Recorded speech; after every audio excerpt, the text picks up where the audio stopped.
I would trade an absolute maximum of 10, 15 minutes a day. I was in my standard job, 9 to 5, and I ran out of cash because my car broke down and I couldn't afford to pay it. I always say happiness is a choice, and happiness is how you feel when you wake up in the morning. Komey, so can you explain to me why financial literacy is so important? It's probably the most important thing. That one of the things that most people focus on in life is making money. Money is the driver to everything, and you're not taught about money. You need to understand how it works, how to use it in the right way to survive forever. We all go after this one thing and we don't talk about it. So that's the reason why we need to learn about it, know about it, and more importantly, know how to keep it and make it work for us. It's such a big thing. I think we don't learn about it in school enough. And like, I know even when I was in school, that I think we might have had like a finance or an accounting class, but that only came in when we were like 16 or 17 is when you got that option type of thing. So it was like a couple years after you'd started working, like if you were 14 or something and started working in a fast food restaurant or something. And yeah, looking back on it now, I wish I had some more information on everything, because like, without going too deep into my financials, like I feel like I kind of have nothing to show for that, first 10 or 15 years that I was working, and maybe not 10 or 15, I'm not that old, but, the first 4 or 5 years that I was working, maybe even a little bit longer, I didn't do anything with it. I didn't save anything. I don't have a house, like all that type of stuff. Yeah, so that's one of the problems. I mean, one of the very first things is a budget. Who has an actual budget? Not many people, because we're not taught to have a budget. But every business, if they can spend more, they need to reduce spending. But not many households have budgets, and that's one thing which we were not even taught. A very basic thing like that. And if you don't know how to look after your money, if you don't know where your money is going, it just goes. And then what you end up doing is living paycheck to paycheck and having nothing to show for it at the end of the day.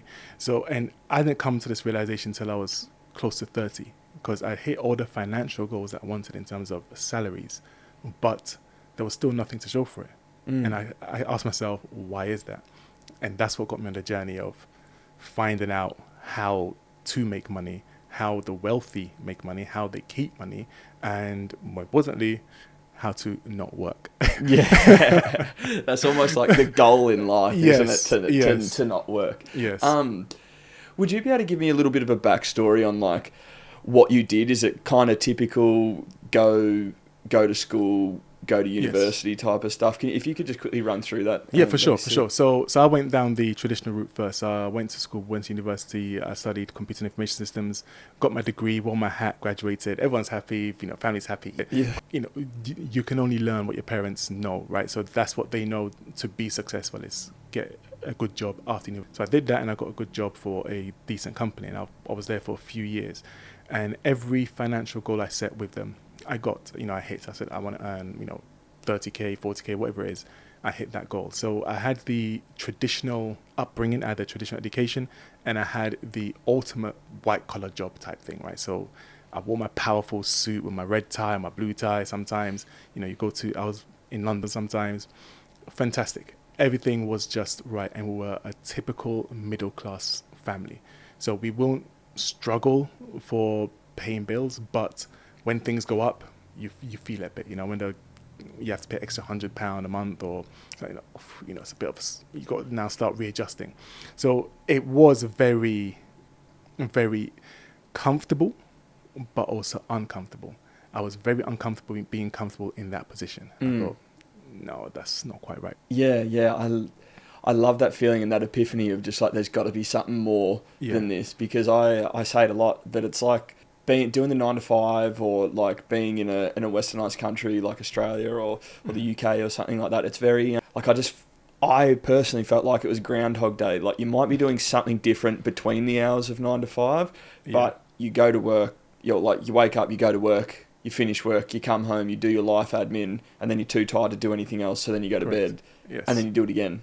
And then Saturday, Sunday come round, and you go and do stuff with friends because you're like, oh, this is the only time I have to do that. And then you're just constantly exhausted like the whole time. It's a hamster wheel. Yeah. It's a hamster wheel. But I always say happiness is a choice, and happiness is how you feel when you wake up in the morning. That's my definition of success. Yeah. So you're successful if that's what you like doing. If that, you wake up and every day like, yes, I get to go to my 9 to 5, then great.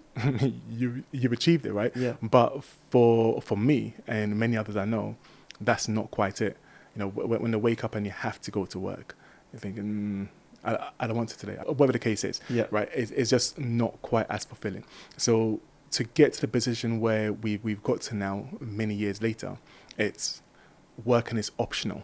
And this is where, when I did a presentation the other day, I said, what would you do if you didn't have to work? If you're doing you're now doing what you love to do, and this is what I love to do. What I do every single day is, spend time with the family, go see some friends, have dinners, that kind of stuff. And then I work when everyone's asleep. So when my family's asleep, that's when I then put in my graft, and that's what I actually love to do. So, yeah, to circle back on it, it is pretty much happiness is where, or the mindset when you wake up, as opposed to having all the material stuff. Yeah, it's all just that mindset. So yes, if you are in that 9 to 5, if you're doing that mundane job, that living for the weekend, it can be fulfilling if that's what you choose to do. But personally, I don't. Yeah. So you chose to go something more. What did you start to change? Like when you had that epiphany, you were waking up, you're like, oh God, or you're feeling the pinch when the bills got a little bit tighter. Like, what was the change that you made, or what was the I've got to do something moment, or what did you change? Well, I had two epiphanies. One was when I was in my standard job, 9 to 5, and I ran out of cash because my car broke down and I couldn't afford to pay it, and I thought I had to start using credit cards. And after that, it became a cycle of living on credit cards, and now I'm paying that off. So I was never earning enough, and there's always more month at the end of my paycheck. So I thought, that's a problem. So I had to fix that. That was a financial problem. And so once I started learning, reading, what do wealthy? They all invest, and they all have properties. So I picked one lane, which was the stock market. And so I picked that, and I just went all in on that all day, every day, learning from long-term investing to micro investing. Did all of that. And I was then able to get additional income from the trading. So that kind of covered that piece, which was the first epiphany. I don't have enough money to survive pretty much comfortably. And then we started doing quite well at trading. So then we started making quite a bit of money, and I thought, there's more to life than money. And that's where the second epiphany came, thinking, well, okay, so money helps up to a certain point, which is you don't have the debt, you don't have the bailiffs chasing you, that type of stuff. Yeah. But once you've achieved that and you've got all the basics covered, then the second epiphany came to, well, I'm actually happy just being here in this zone. So there was no need to keep pushing and trying to get extra zeros. We were just happy as we were. And that's where the second epiphany came, was we don't need. Yeah. That's super cool. I've got one of my friends showed me it's like a little story or a little quote, and I just want to say it because I'm not going to say it perfectly, I don't think, but it was about this guy who's a fisherman. He's got a little house on the lake, and he goes and fishes, right? Him and his son go and fish every single day. They catch some fish, they get enough for them, and then they get enough to sell at the market back at home in their little village. They do that every day. They love it. That's what they do. Some guy comes along and goes, hey, did you know that you could make this into a really profitable business? You could start doing this a little bit more, go out and spend a little bit more time out there, get a few more fish. Then when you get a few more fish, you can buy another boat. And then when you get a boat, you can get even more fish, and so on and so forth. So you can get more boats, you can get bigger boats, you can get all this type of stuff. And they were like, oh, okay, that sounds great. And then they build this giant company, and they're fishing boats all over the world and all this type of stuff, doing fantastic. And then when he retires, what does he do? Goes back to his little village, goes back to catching the fish with his son every single day, and just getting enough for him and enough for and it's like, did all this stuff just to make all this money and do all this stuff, just to go back what he loved. So that kind of resonated with me, that little story. Definitely. And I just think that's awesome. But the other thing that I wanted to ask you as well is that I know you told me the other day about how you're like your first trade Yes. type of thing, how you've turned 50 into 400, and then you got your sister to give you some money, and then you lost her money. Correct. I want to ask, if that situation was turned around, if you had have lost money first instead of gaining money first, where do you think your mindset would have been then? It would not have been the same. You don't think? It would not have been the same, because the fact that I had made so much money, not knowing about percentages or what, because that is ridiculous, 750 to 400 in a week, right? Yeah. But because I'd seen it and I'd evidenced it, I knew it could be done. Yeah. So then there was nothing going to stop me from not achieving it. And I failed for the next 3-4 years straight. Oh, wow. Every month I kept failing, but I knew that I had that one success. So I knew it could be done. It was just something I wasn't quite getting. So because of that success, I was able to keep failing for such a long time, where many might have given up, but I was able to just keep failing. And eventually I got it. Eventually. If it was flipped, and I asked myself the same question, if I'd failed for the first 2 years straight without having any success, would I have had the same resolve to continue? Because I could have just thought, this doesn't work. I would have probably been seeking mentors. If I believe something could happen because I can see a vision, but I've never proved it to myself, I'll probably then look for someone who is doing it, or who has done it, and say, can you show me how you do it? So I might have taken a little long time to get there, but I would have probably sought help at some point.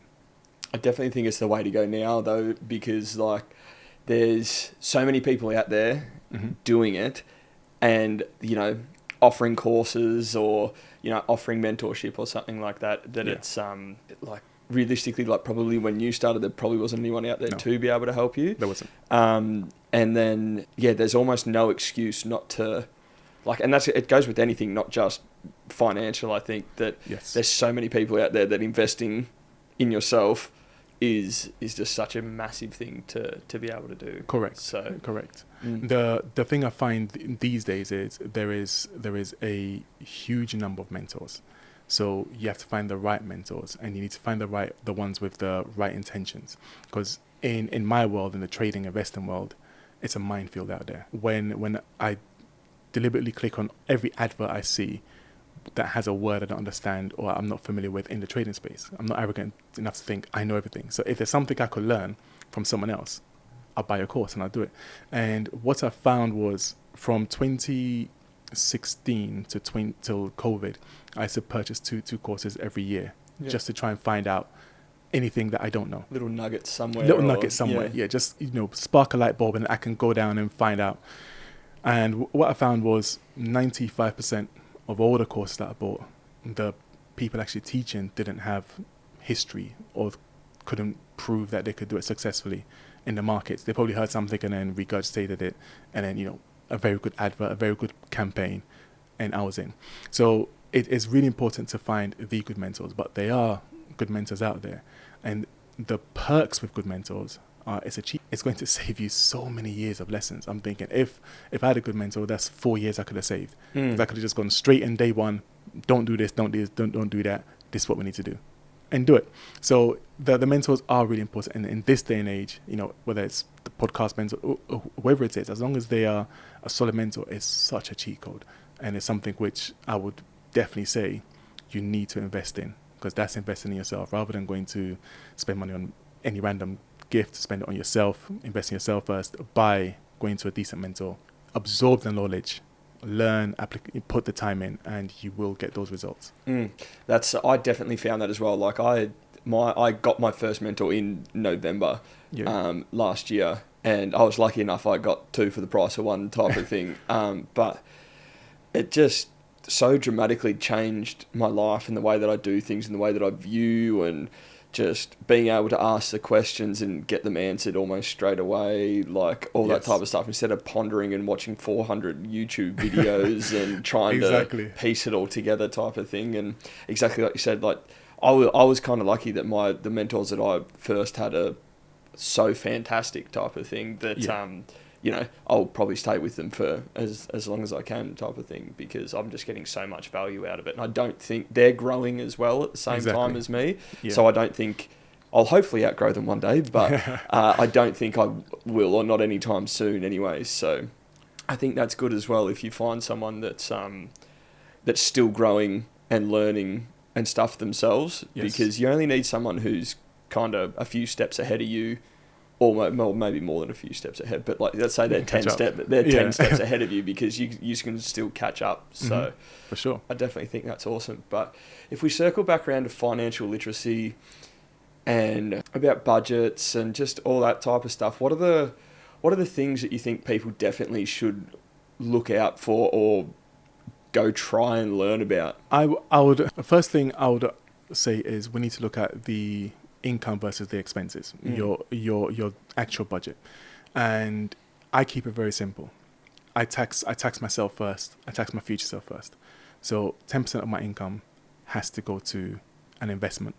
I call that a tax. I pretend I'm never going to see it again, but that's just 10%. I like that. Because you typically have to pay the government tax, right? Or wherever you live, you've got to pay your 20-40% tax, depending on where you are in the world. So the first 10% is a me tax.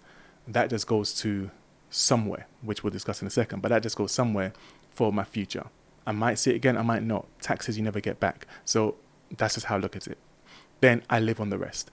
And because usually you're living almost paycheck to paycheck, it's very hard to have they have different financial models, 50, 20, 30, live on 50% of your income, 50% is needs, 30% is wants. We don't have money for that. So all I say is you tax yourself 10% and you live on the other 90. And that 10% tax is what we then use a low-cost index fund for. So we go to a company like BlackRock, Vanguard, someone like that, who has a basket of stocks, and we just purchase that one basket. And that's it. And we just do that every month. And what you'll find is after 20 years, 30 years, 40 years, you now have millions. And you literally need to do nothing else but that. And that one investment beats 80% of hedge funds out there. So you're now better than the majority of hedge funds just by doing this with money that technically you're not seeing because it's your tax. You're just paying yourself tax. So then you have, you turn around 30 years later and think, wow, I've got enough to never work again. And this is why I think the financial literacy is important, because if you had started this at age 18, by age 40, you're pretty much ready to retire. Really? Yeah. Wow. So it's quite good. And you think, my teacher's going to taught me this. And now, as in, it would have been even better in my generation anyway, because the last 20 years, the market has just gone parabolic. Even through the 2008 crash, it's just stormed ahead. Yeah. And so you could be looking to retire, as in financially, which is what I said. What would you then do? Because now you're just going to do things you love. So just by that alone, you would be set for the rest of your life. 10% out of your salary goes into an index fund. That's it. And then the rest of your income, if you've got surplus, yes, you can then start, speculating on crypto or whatever it is what you want with that. But that can earn you probably even more money than the passive approach and actively. So the financial literacy is one with budget, and then once you've got the budget sorted, you then need to start looking at how can you increase that income, or at least have what I call the FIRE number, financial investment retire early. FIRE. How can you get to that within the next 30 years? And once you get there, you then have another problem, which is a very good problem to have. What do you do? You don't need to work anymore. Yeah, I don't even know what I would do, because I struggle a lot with purpose. Yeah. So I suppose you kind of got to do a little bit of self-helpy type of stuff and figure out where you want to be and what you want to do and what you're happy doing, and how you feel when you get out of the bed in the morning and stuff like that. So it's such a hard one, and I think you're right, because essentially the more money you make, I think money buys freedom. Yeah. The freedom to be able to do whatever you want, and that's essentially the same thing as what you were saying. Yeah, it's just such a crazy thing that because it's almost, I was actually talking to someone about this the other day, all these countries that are millions and millions and trillions of dollars in debt and stuff like that, and it's just like, how? Yeah. Like they print the money and stuff like that. I personally don't get the economics of the world or anything like that. But yeah, I don't know. I just don't know how it works, type of thing. So, Yeah. So essentially, the majority of countries will have a central bank, and the central bank would just print money and lend it to the government, and the government would use that money, sell bonds. So I buy bonds. So Yeah. we buy the bonds of the government, and they use it to build a country. Yeah. To hopefully make more money and pay the central bank back. So that's pretty much how it works on a very high level. Yeah. Is they print money out of thin air, they give it to the government then spends it on the country to better it and hopefully get money back. And the bonds, which it gets from the central bank, people like us buy, investors, we buy it, and then the government gives us interest. So if you're to go deep into the monetary policy, into the fiat monetary policy, you'd understand that not a single fiat currency has survived in history. Yeah, right. They all fail, and it's very difficult to see how this will survive. The only thing that makes it worth it is the confidence we have in it. So they need to keep us believing in it, and we have to. If not, it's going to be a pretty dark day. Yeah. But yeah, there's no way there's more debt that exists in the world than capital to pay. If you use all the physical money in the world to pay off the debt, there'll be more debt left. Yeah, that's what I mean. Then? So, like, yeah, is money even real? That's what I mean. Like, it's not. Yeah, that confused me a little bit, and yet it's what we're all chasing and stuff. it is. Like that. It is. Yeah. Yeah, it's absolutely crazy. But so what other tips can you give to people, or like what would you recommend people start doing? So maybe not someone like me. I'm in a pretty fortunate situation at the moment, but like someone who's just back home doing the 9 to 5 and stuff like that. Do you just think it's purely budget the 90-10, put 10% away, live on the rest as you would? Correct. And then let's say someone's got an extra £100 or £200 or a few $100. What would you recommend they do? Well, income is your number one wealth builder. Yeah. So you have to improve your income. Therefore, I would say, depending on what you want to do, you have to seek a mentor in that field and invest in yourself to generate more income. The more you can earn, the more you can invest, the more you can save. And once you've got that income increased, you can put in a lot more into your investment account, which brings down the retirement age from, say, 40 years to 30 years to 20 years to 10 years. So you have to work on just building that income. That's number one. And number two is you just cannot be scared. We're here in Southeast Asia, and I like speaking to people because they just up and left. Yeah. To this up and left. And so the majority of people here are already of a certain mindset where they're not in that 9 to 5 at home and wishing they could do it. They've actually done it. So one thing that you could do back home is follow the people in Southeast Asia. Look at what they're doing. Try and understand their mentality. Know that failure is very real, but you can always go back. It's something you would need to experience if that's what you want to do, for sure. Yeah, I have a lot of these types of conversations. I literally spoke to someone the other day about like just save up as much money as you can, and like you could live here for 6 months off 10 grand if you wanted to, type of thing. Like, yes.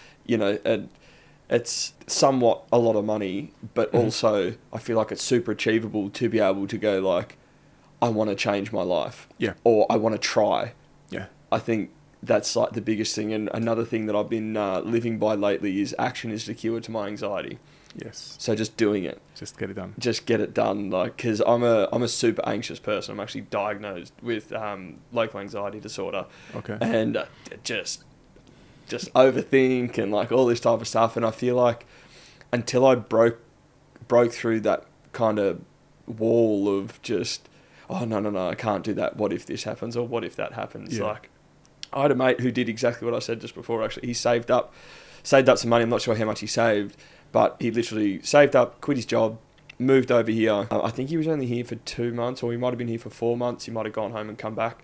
And then started his own business. I was actually his first customer. Nice. I was his first customer. And, Very rare. Yeah. It's very rare for a friend to be a friend's first customer. Yeah. Well, That's good, we met in Bali at a networking Yeah. thing, and then just kind of like hung out. Good. And then then he was like, "Oh, I'm starting a design company and branding company and all this type of stuff." And I was like, "Oh, well, I need some branding and a logo and all this type of stuff for my podcast." I was just like, "I'll be your first customer, and you can just test it out on me." Yeah. And he was like, "Oh my God, thank you so much." And then now he got the call up to go back to Australia because he got like a few like really big jobs in Australia. So he's back there at the moment doing Nice. that. But he's also like, I need to get back to Bali. Like, it's all fun and games working a job, but when you can do it remotely and do it from here, Yes. it's so good. So I think definitely just taking the action and doing it. And it's the same with the financial literacy stuff. I feel like once you understand it a bit more and once you know, it will be a lot easier to look down the line and just be like, okay, this is what I need to do. You just having that information. Knowledge is power. And knowledge is power, and taking action is even more important. There's a challenge which I'm going on a couple of challenges, personal challenges, and the first one is, can I retire on $30,000? Yeah, living in Bali, and with that, it's not going to be active. It's going to be semi-active. Probably about a trade a month. Yeah, 2 trades a month tops. And we're going to aim to earn about $500-600 a month, and that's what I'm doing right now. Is on 30K, can I live as a single person? So on $500-600 in Bali, you can get a apartment or somewhere for a couple $100, and then food. So I went online, I looked at places on Airbnb, on Booking.com, etc., and I found a place $250. I said, right, assuming this is where I stay. Yeah. And then I'm just trying to live every day on a budget, and I'm going through the budget sheet, and I started this last week, but I've been spending right now about $3 a day on food. So I should now be able to survive the month with $600, and provided we're still trading, it's a cash income strategy, you can technically retire on that. As in, you don't need anything else. Yeah, well, if you don't need anything else. Exactly. So as a basic, with $20,000-30,000, you can move to Bali and you can just sit here for the rest of your life and eat and go to the beach every day, right? So that's what amazing. Are you documenting that too? Yes, I am. I'm just starting because as traders, we're kind of reclusive. So it's the first time I'm really coming out in front of camera, talking to myself. So weird, but it's got to be done, right? It's got to be done. So I'm starting that process now, and I want to document it so you can actually see when I execute the trades. I'm logging it on a sheet, very, very transparent for everything. So I'll do that for a month, maybe 2 months, and you can see, right, it can be achieved. And then I'll do it for a family. Like myself, I'm a family man, wife, 2 kids. How can you support them? How much do you need to really support them? Then I'll do it for a family like mine, which is you need to have the cook, the chef, that kind of stuff. So a pretty laid back, relaxed, we have all the time in the world because we, as I say, use money to pay for the time, so we got the time back, and we just have lots of family time. So that'll be my third piece. So first is a single person, then we're going to move to a family man, but you can live the Bali lifestyle as a family, and there's going to be a Western lifestyle in Bali, all from trade investing. So it's an interesting challenge. I'll put it to myself. So, practice what you preach. Yeah, that's it. And I think that'll be awesome to see, because like, just going back to what we were saying before about, you can, if you just save up 10 grand or whatever like that, like you could save up, even if a lot of people have savings these days. Correct. Because it's so difficult to buy a house and get a loan and all that type of stuff. So instead of buying a house, you learn how to trade with a few $1,000s or whatever it is to get a mentor and learn and invest in yourself a little bit, and then use that money you've got saved to generate a monthly income on trading to then be able to escape whatever you need to. Like, that's just such an awesome thing. And then you're doing it and you're like, this is how much money I've got. Correct. This is what I'm going to do. Can I live in Bali? Let's pretend I live here and all this type of stuff. And there's even like, I know you're probably talking in pounds and I'm probably talking in Australian dollars. So it's like half of that. But like the place that I live in and stuff like that is, I think it'd be like £110. That's like a week though. Okay. So like £500 a month. Yeah. Which is cheap.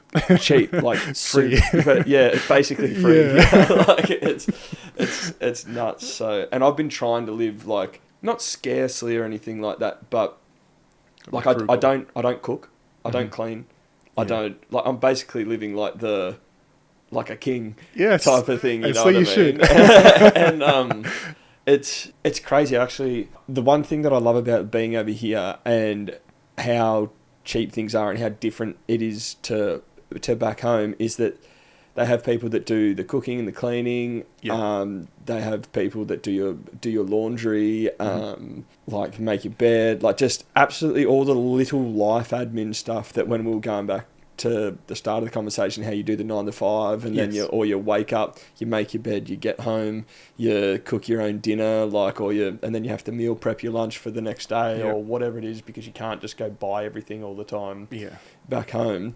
Like, the amount of spare time you have living here is ridiculous because you don't have to spend hours cooking, hours cleaning, making your bed, doing your own washing. Hanging the washing out is like the worst thing in the world. I don't know if anyone else agrees with me, but it's like 100% the worst. So you can just, for a couple of dollars, you can get your washing done, and then it comes back all nicely folded and stuff. Pressed, like, take notes, mum. But yeah, that just having all that extra freedom as well is actually probably the thing that has allowed me to get mentors and learn more and do more things, because once I go to the gym and sauna and ice bath and all that type of stuff, it's like, what do I do now? What next? And then you've still got like 10 hours left in the day, and you're like, well, I've got to do something, because otherwise I'm going to be bored. So that's where this was birthed, and, doing things to help others start businesses and stuff like that at the moment, and really trying to like dive into so much stuff. So it's really nice, I think. And you're able to be more productive. I think being here, Southeast Asia, is a life hack. Oh yeah, for sure. It's a real life hack. And I wake up every day, I think. Yeah, it is. And the weather really is so constant. It's like 28, 30 degrees always. Even rain, hail, or rain, hail, or shine. Even when it's raining, I'm in shorts and t-shirt. It just doesn't even matter. No, I love it. But no, I love what you're doing with the. Is it going to be YouTube, or is it just going to be like on Instagram and stuff like that? I'm starting on TikTok, and I'm going to get good at the camera. So I met a guy here who's showing me how to film myself, and so I just need to get good. So you've invested in yourself, exactly, into learning how to do something new. Yes. So I'll be doing that, and then I'll set up in my house. I wanted to show the day-to-day life of how you can live on a reasonable amount. This is US dollars I'm referring to. So $20,000 US dollars, $30,000 US dollars. You can retire on that, or at least live. And then, as you said, you've got all the time in the world to do anything. And when you have that time, is what do you want to do? And then you can go into this venture, that venture, lots of things you can do, because then what you have is you've now got time, which a lot of people with money don't have. So you can partner up with someone with money, and you do the legwork, they finance the project, and off you go. You got a new business. Because that's where because you've got the time and they've got the money. And cool. I like that. Definitely like that. Yes. I might twist it back around and go back into the trading and the financial literacy side of things. Sure thing. How, with what we were just talking about, with the amount of time that we've got here, not just here, how long do you think it would take for someone to learn about, like, get their financial literacy skills down and then invest in something to learn how to do trading or something like that? And is it day trading, or is it like, I don't really know too much about it either, if I'm too honest. So. So all day traders lose. That's they say they're making money, but it'll take you I'll say 3 months. I would say 3 months with everything. So 3 months to be 80% of the way there. You will not know everything, but you know most things. You will not have been through all of the ups and downs of the financial markets, which will happen, but you would know at least all of the theory. There'll be things that you'll be learning as you go on, but 3 months is really the time I'll say you need just to learn and understand it. Now, if you're then going it alone, you would probably need another 2 years before you can confidently say you know what you're doing. That's because you need to go through all of the market cycles. If you've not experienced a crash then you're not there yet, because if a crash happens and you lose all your money, that's a problem, right? So you need to experience crashes. You need to see the big spike, not to go too technical, but you need to see fear in the market. You need to see greed in the market. So you have to go through all weathers, and then you're good. With a mentor, you can be up and running within a month, but again, you will need to prove it to yourself. So you need to evidence it to yourself, and you need to understand why the mentor is doing what he's doing, how he's doing it. Because I would trade an absolute maximum of 10-15 minutes a day. Yeah. And you'll be saying, well, why don't you do more? It doesn't work. But Okay. once you've got it, once you understand what I'm doing, you think, okay, I'm going to try this. And you will learn the hard way. Yeah. It's just a matter of time. I've seen it time and time again. But my style of doing things is I'm all about the time. So with a mentor, you can pick it up, 3 months to learn. Say by month 6, you're decent. Yeah. You're good. If you're just doing what you're being told. But humans, we are greedy. Aren't we? So, so I'll show you how to do something, and you will then say, "Great, but I could do this and earn a bit more." And I said, "Oh, I wouldn't." Yeah. And you will, and you'll be making money, and one day you won't, and you come feel back it. to bite, yeah. Yes. Yeah. Yes. So that's my take on things. But in the trading investing space, there are thousands and thousands of ways to do things. The way I do it is not the right way. It's just the way that works for me, and the way that works for the people I work with. But there are so many ways of doing things. I trade options for myself, stock and options, and I trade forex for a hedge fund. So I trade for a hedge fund in Australia. So they want to diversify the portfolio, so they allocate capital to me, and I trade forex for them. Now in forex, I build algorithms, so robots, and they do all the trading on my behalf. And what you'll find is one algorithm is buying and one algorithm is selling the same thing. Yeah. So it's like, which one is right? Yeah, okay. Because they're doing the direct opposite, but I build them all independently, and that's part of a portfolio. So you just kind of have to leave it to do what it's doing. But that showed me that the algorithm that's buying and the algorithm that's selling both do well. So although they're doing opposites sometimes they do the same things, but sometimes they're the direct opposites.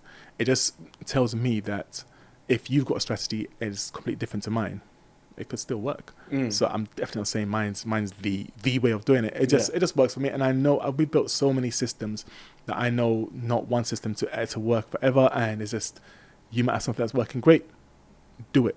As long as it's making you money and making your clients money, that's great. So yeah, we have lots of different systems that we trade. It takes me just a little bit of time to trade because that's how I like it.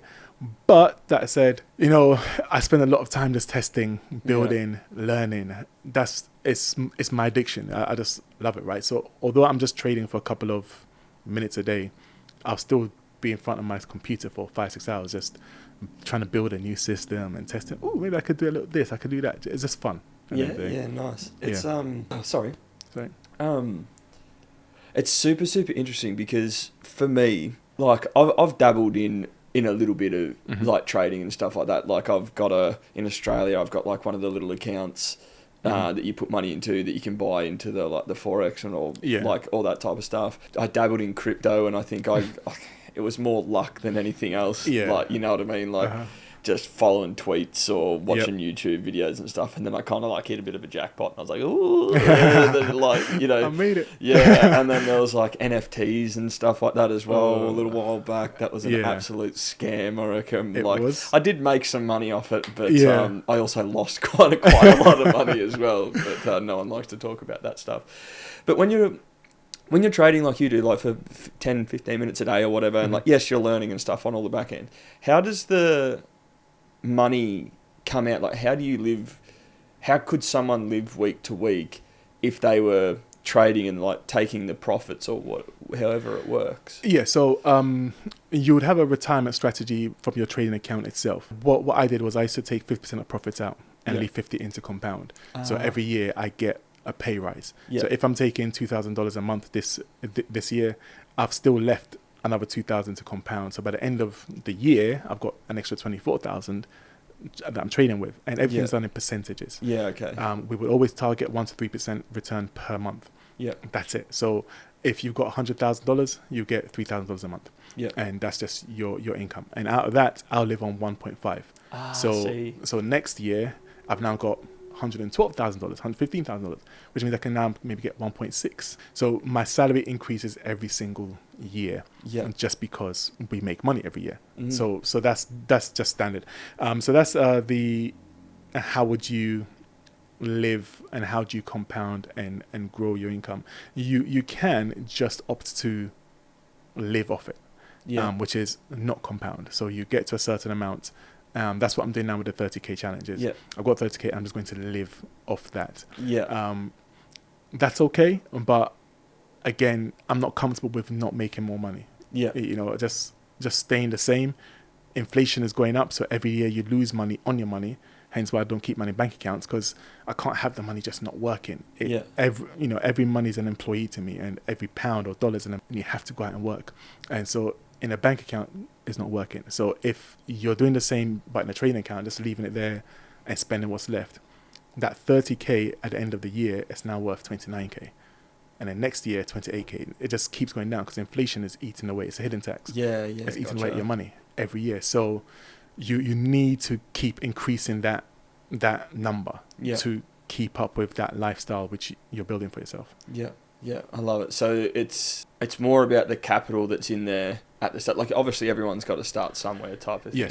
And it's obviously about percentages. So the number, if you're starting off with a smaller amount, it's not going to move as much as if you've got something in there. But I suppose that's where the legwork's done, isn't it? That you can really keep it going. Yeah, and that's what causes most people to fail, because they start with small capital and try to over leverage. So they try to make big gains on small capital, which will end up in big losses. Risk is asymmetric. The more you can win, the more you can lose. That's just it. So you really need to focus on building the capital pot first, and then you can live off it. But whilst you're building, you're just building the skill set. So you're building a skill set, and then when you get to a certain skill set and you're good, we then have OPM, other people's money. And that's when that comes in. So that's what I did. I built my skill set. I got good, and then it's you go seek investors. Oh, by the way, I can return this. I can do this. Then they give you money, and before you know it, you've got a 100,000 pot, 2,000 pot, 200,000 pot, and you're taking a percentage a year off it, maybe 2%. So you can build. Is that just straight off the profit as well? So like if you earn them X amount of money, or it's best to do both models, which is a management fee and a performance fee. Gotcha. So the management fee is you take 1%, 2% every year regardless. And then the performance fee is you then take 20-30% of the performance that you earn them. So that's the way hedge funds would do it. It's called, normally it's 2 and 20, 2% and 20%, 2 and 20.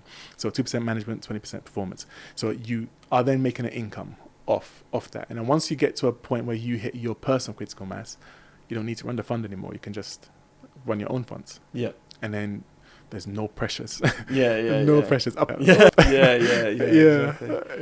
No, it's good. I like it. It's making me think a lot that we might have to have a chat after this podcast. But it's just one of those things that A, we're not really taught about. B, you obviously have to do so much like learning for it. There's a lot of learning that comes in, but I saw myself in a corner. It was the only thing that I could have done, which would have made, which I could have started with a small amount of capital. In my head at the time, I could make a lot from a little, where eventually I learned you couldn't, right? But I thought I could make an extra $300 a month of 50, and I thought, great, but it doesn't work like that. So it's something which you can start with a little to get the skill set, whereby back then, again, there weren't many property real estate gurus out there. So those were my two options. And the only thing I knew with real estate was you need a big deposit. And I thought, well, I can't afford that. So what can I do? And it was stocks. $200 in an account? Great. I can afford that. So that's why I started, and it was the only option for me. That's why I kind of had to make it work. But a lot of the time, people got other things going on. You've got other ways of making money. So to put that effort that's required in might be difficult. But once you get there and you're doing things in a similar way to how I'm doing it, it's not that time intensive. And when something crazy happens, tariffs happen, you're not really that impacted. Like, oh, okay, but Yeah. it impacts you, and you can still make that sustainable living every month. And that's what we choose to do. Yeah, and that's so awesome. I think that's somewhere where a lot of people would love to be, and it for me it doesn't. It's obviously difficult. I was just about to say I don't think it doesn't sound that difficult when I'm sitting there talking to you about it. You know what I mean? Like obviously the months in between right now and let's say I start today and month 3 or 4, say I hire a mentor and go through it all and stuff like. There's obviously going to be some hard times and some tough learnings through there. But I think if you believe in the mentor and what you're learning, it's pretty simple, right? And the logic behind everything in what I do with one of the option strategies is very, very simple. And when I put a video out a couple of days ago, I said, right, 3 seconds, watch me do this. Click, click, click, click, done. You understand what went on because that's going to be your 3 months to learn what it is, right? But the process itself is so simple. You're thinking, is it really real? Yeah. And this is where people they go searching for more and more because you're making $300-$500 quite, in seconds. I'll do this once a month. So that's what I did on the thing. I did it, took a couple seconds to place a trade, and I'll wait till next month and I do the same again. And so you're thinking, well, there's all this time in between. I could be no, just that. Yeah. So it's very, you need to have that trust to just do that and only that. So I say trading is simple, but it's not easy. What we've been taught, how we've grown up, and our attitude towards money. But once you can get your head around that, it becomes both simple and easy. Yeah, that's amazing. Yeah. Are you a mentor yourself, Komey? So I started something about a year ago just to see, because to roll back to 2016, we started teaching people how to trade Forex. That was one of the ways that it's the lowest barrier to entry. And we taught maybe about 300-400 people. And I used to do calls every Sunday and say, right, I'm doing this.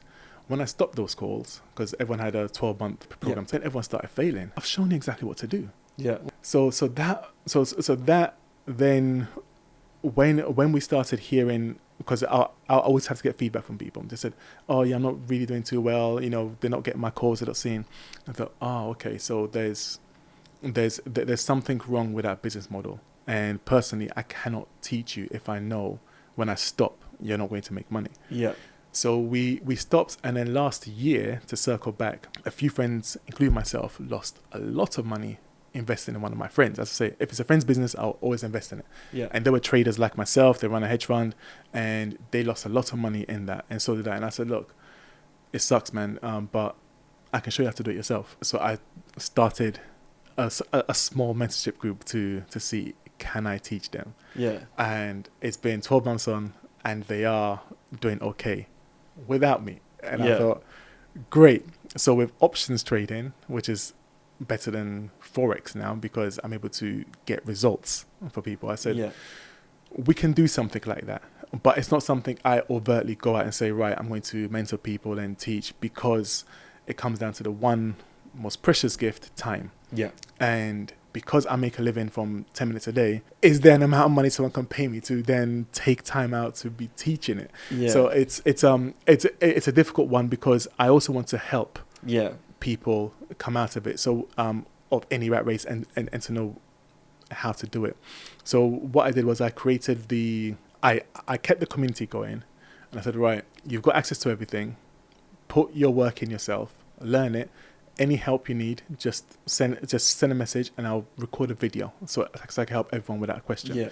So I've been doing that for the last 3-4 months now, and that's been going okay. I've still got the guys from a year ago. They're still doing really well. Yeah. So to answer the question, long short is, I would love to be able to mentor. I just need to find the right structure for it, where it doesn't use up too much of my days, and I can still offer crazy value and help people. But I have recorded everything already. So everything's already, okay. If you go earn your stripes, learn everything, say, right, I've got it, let's do this, and that, great. Because you can have me for 10 minutes a day, because when I'm in front of my screen doing it, and go through it. What are you doing? Why are you doing it? So I've been doing that, and I've been posting my actual trades as well. Yeah. Within the community. I just said, right, this is what I'm doing. Have a look. Yeah. Take it, don't. So as I make adjustments, as I close it, monkey see, monkey do. Yeah. Do what I do. Get used to it. Get used to the nothingness. Yeah. Because with trading, one of the hardest things is to do nothing. Yeah. It's to see yourself in profit. You know, you're in $90 profit and your target is $100. Yeah. And it's been $90 for a week, for 2 weeks, for 3 weeks. Then it goes down to $50. You know, heart's beating now. It's gone down. Then it goes back up to $90. Like, take it. Yeah. Like, no. Yeah. You know? So Yeah. it's, because it went down, is that whole emotional roller coaster that you undergo. So that's why I posted my actual trades on there, so you can see what I'm doing and why I'm doing nothing. So when you get scared, oh, I did it. I'm like, oh, look, It's all good. I'm thinking about it. This is what we're doing, and because our risk is always in control, we are number one risk managers. Yeah. There's nothing really to worry about. You know, you don't really have a major concern. Okay, lose 2%, lose 3%. It's not a biggie.